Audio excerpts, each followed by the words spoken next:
Hello everyone, हम class 6 विज्ञान NCERT को स्टडी कर रहे हैं। आज के इस वीडियो में हम इस बुक का चैप्टर नंबर 7, जिसमें हमारे आसपास में जो पेड़ पौधे हैं उसमें बहुत सारी वैरायटी देखने को मिलती है, उन सभी के बारे में एक बेसिक अंडरस्टैंडिंग, एक बेसिक इन्फॉर्मेशन इस चैप्टर में दी हुई है। उसके बारे में आज हम डिस्कस करने वाले हैं।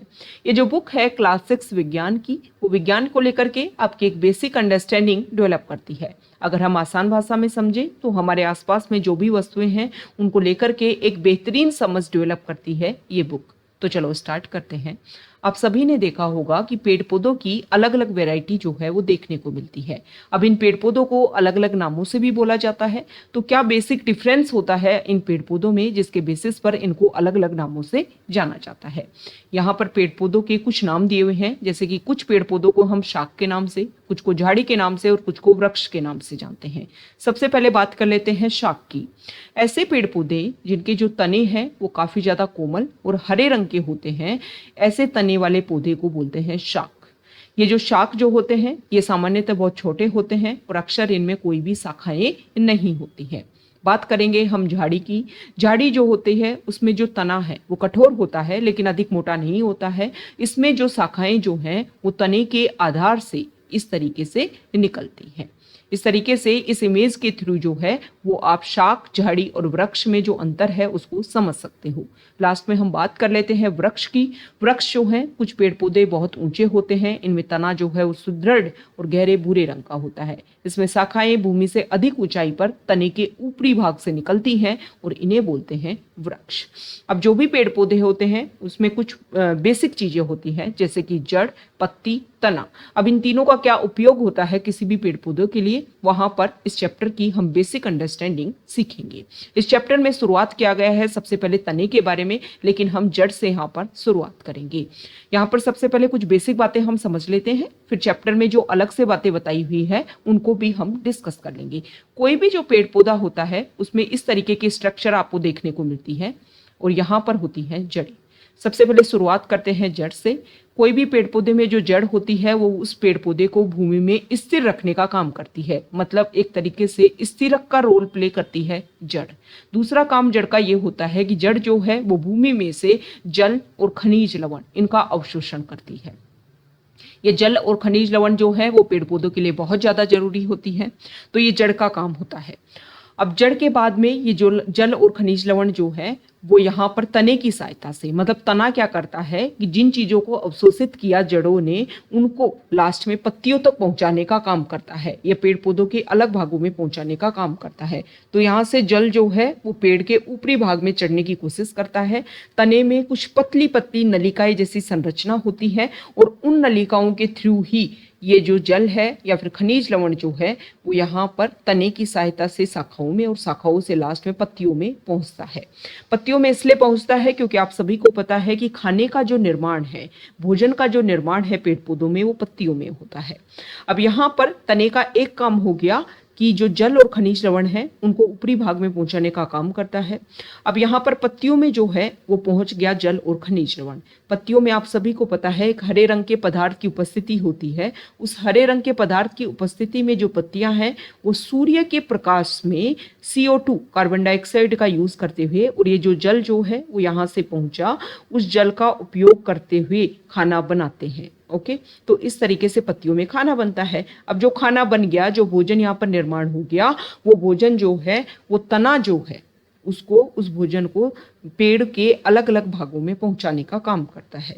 और वो जो भोजन है वो जिस भाग में स्टोर होता है, जैसे कुछ पेड़ पौधों में फल के रूप में स्टोर होता है, कुछ पेड़ पौधों में जड़ों के रूप में, इस तरीके से जड़ वाले भाग में जाकर के वो क्या हो जाता है, जमा हो जाता है। तो ये अलग अलग रूप हैं। और ये पत्तियों का काम हमने देख लिया, जड़ का काम ने देख लिया और तने का काम देख लिया। तने के दो काम हो गई, पहले तो कच्चा माल जो है वो पत्तियों तक पहुंचाना, और दूसरे बाद में बना हुआ जो खाद्य भोजन है उसको भी पेड़ पौधों के अलग अलग भागों में पहुंचाना। ये हमने काम देखे। अब हम देख लेते हैं कि तना और इसके बारे में क्या क्या बेसिक डिफरेंस है। और भी अलग अलग कुछ इंपॉर्टेंट टर्म्स हैं। तो यहाँ पर सबसे पहले तो तने के बारे में बताया हुआ है कि तना जो है वो जल का संवहन करता है और तने में ऊपर की तरफ जो जल है वो पहुंच जाता है। तने में पतली पतली कुछ नलिकाएं जो होती हैं जिसके थ्रू जल और खनिजों को तना जो है वो पत्तियां और पौधों के अन्य भागों में पहुंचाता है।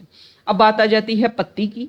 जब भी आप किसी पेड़ में पत्ती को देखो तो पत्ती जिस भाग से शाखा से जुड़ी होती है या फिर तने से जुड़ी होती है उसको बोलते हैं पर्णवृंत। और ये जो हरे रंग का जो चपटा यहाँ पर रूप होता है इसको बोलते हैं फलक या फिर पटल। अब यहाँ पर पत्ती को जब आप देखोगे तो पत्ती में इस तरीके की आपको संरचना देखने को मिलेगी। एक पत्ती के बीचों बीच जो है एक यहाँ पर लाइन रहेगी, इस लाइन को बोलते हैं मध्य सिरा। अब इस मध्य सिरा से भी कुछ यहाँ पर सिराएं निकलती हैं जिनको बोलते हैं सिराएं। और ये जो सिराएं हैं इनका भी कुछ विन्यास देखने को मिलता है, जैसे कि कुछ जो पत्तियां होती हैं उसमें तो इस तरीके से जो है मुख्य सिरा जो है उसके समांतर, या फिर जो मध्य सिरा है इसके इस तरीके से जो है वो सिराओं का जाल देखने को मिलता है, सिराएं देखने को मिलती हैं। तो इसको तो बोलते हैं समांतर सिरा विन्यास। और कुछ पत्तियां ऐसे होती हैं जिसमें मध्य सिरा से कुछ सिरा निकलती हैं और इनसे भी निकल करके आपस में इस तरीके से जाल जैसी जो संरचना है वो पत्तियों में देखने को मिलती है। इसको बोलते हैं जालिका सिरा विन्यास। तो ये हमने पत्तियों की बात कर ली। अब पत्तियों में क्या काम होता है ये हम देख लेते हैं। पत्तियों में क्या काम होगा कि पत्तियां जो हैं वो खाने का निर्माण करती हैं, ये आप सभी को पता है। लेकिन एक इम्पोर्टेंट बात है, पत्तियों में कुछ रोम छिद्र होते हैं, कुछ छिद्र होते हैं जिनके थ्रू जो जल पत्तियों तक पहुंचता है उस जल का यहाँ से कुछ निष्कासित भी होता है जल, और जिसको बोलते हैं वाष्पोत्सर्जन। इस प्रक्रम के द्वारा पेड़ पौधे जो हैं वो वायुमंडल में बहुत बड़ी मात्रा में जल को छोड़ते हैं। ओके, ये इंपॉर्टेंट बात है। मतलब ना सिर्फ खाना बनाते हैं, जल भी वायुमंडल में जो है वो निष्कासित किया जाता है पत्तियों के द्वारा पेड़ पौधों से।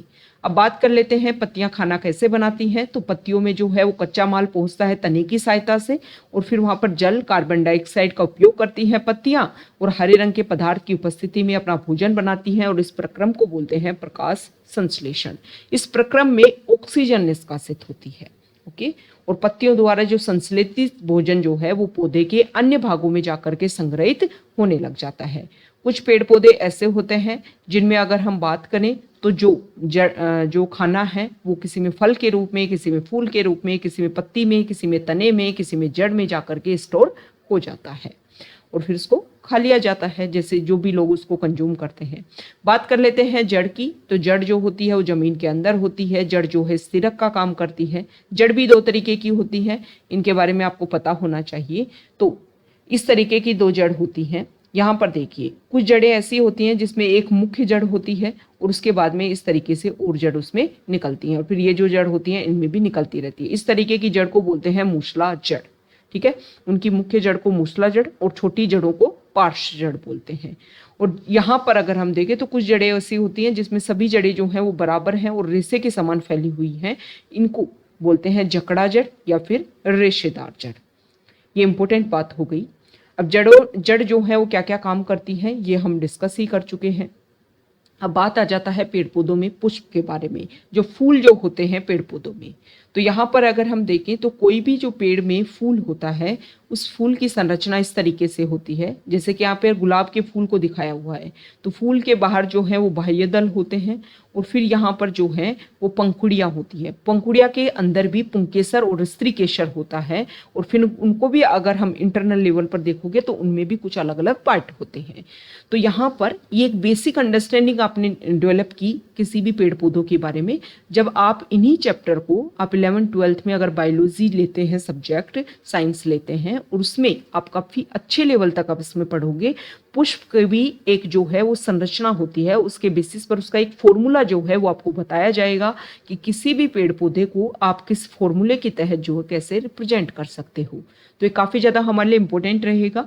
आपको जो है वो एक बेसिक चीज़ें यहाँ पर बताई हुई है। कुछ फूल जो हैं, कुछ पुष्प जो हैं पेड़ पौधों में ऐसे भी होते हैं जिनमें जो बाह्य दल है वो नहीं होता है, कुछ में होता है, ये आपको ध्यान में रखना है। यहाँ पर अगर हम बात करें अब फिर जो है वो पुष्प के जो अलग भाग होते हैं उसमें पुंकेसर और स्त्री केसर। कुछ फूल ऐसे होते हैं जिसमें एक पुंकेसर एक स्त्री केसर, कुछ में ऐसे होता है कि पुंकेसर ही होता है, स्त्री केसर नहीं होता, कुछ में स्त्री केसर होता है। तो ये अलग अलग डिफरेंस है। ओके, तो ये इस चीज़ से आप समझ सकते हो। अब यहाँ जो पुंकेसर होता है उसमें परागकोश और यहाँ पर ये नीचे वाला जो भाग है उसको बोलते हैं तंतु। ये होता है स्त्री केशर। स्त्री केशर के भी अलग अलग पार्ट, जो सबसे अपर पार्ट होता है उसको अवर्तिकाग्र, फिर होता है वर्तिका, फिर होता है अंडाशय, और अंडाशय को अगर हम कट करें तो होता है बीजांड। ओके, तो ये कुछ बेसिक बातें हो गई पेड़ पौधों के बारे में जो हमें पता होनी चाहिए। अब यहाँ पर जो सारांश है इस चैप्टर का, उसमें अगर हम देखें तो इसमें बताया हुआ है कि पौधों का जो वर्गीकरण है वो उनकी ऊंचाई, तना और शाखाओं के आधार पर 3 अलग अलग भागों में शाख, झाड़ी और वृक्ष में किया जाता है। एक इस चैप्टर में एक इम्पोर्टेंट बात हमने ये छोड़ दी कि कुछ पेड़ पौधे ऐसे होते हैं उनका तना जो है वो काफी कमजोर होता है, इसलिए उनको क्या बोलते हैं, लता के नाम से उनको जानते हैं। इसलिए वो या तो जमीन पर फैले रहते हैं जिनको विसर्पी लता बोलते हैं, या फिर किसी सहारे को लेकर के ऊपर चढ़ जाते हैं तो उनको बोलते हैं आरोही लता। ओके, तो ये भी एक बेसिक फैक्ट है। आप सभी को पता है कि पेड़ पौधे जो होते हैं उनमें तना होता है, पत्तियां होती हैं, पुष्प होते हैं, फल होते हैं, पत्ती में पर्णवृंत और फलक होता है, पत्ती में सिराओं का जो प्रतिरूप है उसको सिरा विन्यास बोलते हैं, जालिका रूपी और समांतर, 2 तरीके का हो सकता है, हमने डिस्कस कर लिया है। ओके, पत्तियां जो है वो वाष्पोत्सर्जन क्रिया द्वारा जलवाष्प को वायु में निष्कासित करती है। हरी पत्तियां सूर्य के प्रकाश की उपस्थिति में वायु एवं जल से प्रकाश संश्लेषण क्रिया द्वारा भोजन बनाती हैं। जड़ें मिट्टी से जल और खनिज पदार्थों का अवशोषण करती हैं। पौधों को मिट्टी में दृढ़ता से जमाई रखती है। जड़ें 2 प्रकार की होती हैं, मूसला जड़ और रेशेदार जड़। ये इंपॉर्टेंट फैक्ट है, ये कुछ अलग है चैप्टर से, ये तो वो सारी बातें जो भी हम डिस्कस कर चुके हैं। जालिका रूपी सिराविन्यास वाली पत्तियों वाले पौधों की जो जड़ें हैं वो मूसला जड़ होती है। मतलब अभी हमने देखा कि कोई जो पत्ती होती है उसमें तो इस तरीके का जो मध्य सिरा होती है उसी के समांतर जो है वो इस तरीके से अन्य सिरा होती है, तो इसको तो बोलते हैं समांतर सिरा विन्यास। और कुछ पत्तियां ऐसे होती हैं, उन पत्तियों में क्या होगा, एक मध्य सिरा होगी, मध्य सिरा से इस तरीके से और सिरा जो है इस तरीके से निकलेंगी, और इन सिराओं से भी फिर सिरा निकल करके ये आपस में जालिका रूपी संरचना जो है वो बना लेती हैं। तो जिनमें जालिका रूपी सिराविन्यास होता है, जिन पत्तियों में, उन पत्तियों वाले पौधों की जो जड़ें होती हैं वो होती है मूसला जड़, और जिनमें समांतर सिराविन्यास वाली पत्तियां होती हैं उन पौधों की जड़ें होती हैं रेशेदार। ये इंपॉर्टेंट फैक्ट हो गया। तना जो है वो जड़ों से पत्तियों को जल और पत्तियों से भोजन पौधों के अन्य भागों तक पहुंचाता है। ये तने का 2 काम हो गई, मतलब तना जो है वो अदला बदली का काम करता है, इधर से इधर पहुंचाया, फिर बना हुआ खाना इधर पहुंचाया। पुष्प के विभिन्न भाग होते हैं, बाह्यदल, पंखुड़ी, पुंकेसर और स्त्री केसर। तो ये चैप्टर को हमने डिस्कस किया, जो भी बेसिक बातें हैं वो सब कुछ हमने यहाँ पर कवर की हैं। एक बेसिक अंडरस्टैंडिंग पेड़ पौधों के लिए यहाँ पर आपको दी हुई है। Okay, thank you.